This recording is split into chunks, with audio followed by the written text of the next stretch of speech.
नमस्कार दोस्तों, क्या सूर्य पुत्र दानवीर कर्ण भगवान श्री कृष्ण को मार सकते थे? और आखिर भगवान श्री कृष्ण ने अर्जुन से क्यों कहा कि वो भी कर्ण को नहीं हरा सकते?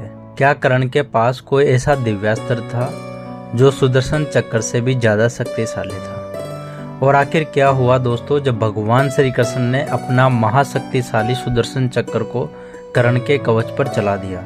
क्या सुदर्शन चक्र कर्ण के कवच को भेद पाएगा? दोस्तों, वीडियो शुरू करने से पहले यदि आप लोग भी भगवान श्री कृष्ण को सच्चे दिल से मानते हैं तो इस वीडियो को लाइक और हमारे चैनल को सब्सक्राइब जरूर करें। दोस्तों, महारथी कर्ण महाभारत युद्ध के एक ऐसे योद्धा थे जिन्हें अपने जीवन काल में बार बार अपमानित होना पड़ा था। जन्म लेते ही उन्हें जन्म देने वाली माता कुंती ने त्याग दिया। वही कर्ण जब धनुष विद्या की शिक्षा लेने गुरु द्रोण के पास गए तब उन्हें सूत पुत्र कहकर उन्हें मना कर दिया गया और शिक्षा भी नहीं दी। तब उन्होंने एक ब्राह्मण का रूप धारण कर भगवान परशुराम जी से शिक्षा ग्रहण की। लेकिन जब गुरु परशुराम जी को यह बात पता चली तब उन्होंने कर्ण को श्राप दे दिया। लेकिन कुछ समय पश्चात जब भगवान परशुराम का क्रोध शांत हुआ तब भगवान परशुराम ने कर्ण को एक धनुष रूपी कवच दिया जो कि विजय धनुष था। और उन्होंने कहा कि जब तक यह धनुष तुम्हारे हाथों में रहेगा तब तक तीनों लोक में कोई भी तुम्हें हरा नहीं पाएगा। इस धनुष से अगर तुम कोई भी दिव्यास्त्र चलाओगे तो तीनों लोकों में कोई भी देवता या राक्षस इसका सामना नहीं कर पाएगा। दोस्तों, आपको जानकर हैरानी होगी कि महाभारत युद्ध में जिस समय अर्जुन ने कर्ण का वध किया था उस समय कर्ण के हाथ में विजय धनुष नहीं था। अगर उस समय कर्ण के हाथों में विजय धनुष होता तो अर्जुन कभी भी कर्ण का वध नहीं कर पाता, क्योंकि भगवान श्री कृष्ण जानते थे कि कर्ण के पास जब तक विजय धनुष है तब तक उसको कोई नहीं हरा सकता। यही नहीं, श्री कृष्ण ने महाभारत युद्ध शुरू होने से पहले ही उनका कवच और कुंडल इंद्रदेव की सहायता से उतरवा दिया। बदले में उसे वासवी शक्ति मिली। लेकिन भगवान श्री कृष्ण ने बड़ी ही चतुराई से भीम और हिडम्बा के पुत्र घटोत्कच को युद्ध के मैदान में शामिल करवाया जिससे अर्जुन का वध न हो पाए और कर्ण स्वयं उस वासवी शक्ति का उपयोग घटोत्कच पर कर दे।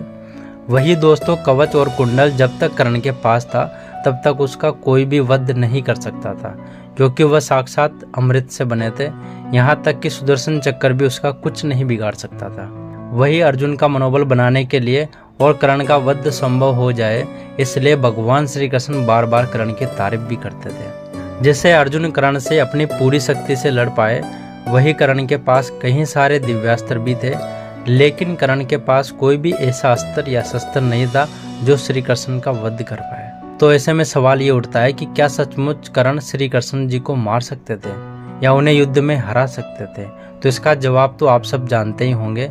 स्वयं भगवान श्री कृष्ण को कौन हरा सकता है? यहाँ तक कि भागवत गीता सुनाते समय अर्जुन को भगवान श्री कृष्ण ने कहा था कि अगर तुम युद्ध में हथियार नहीं उठाओगे तो कोई बात नहीं, क्योंकि मैं पहले ही इन सब का विनाश कर चुका हूँ। यानी भगवान श्री कृष्ण पहले ही सबको मार चुके थे।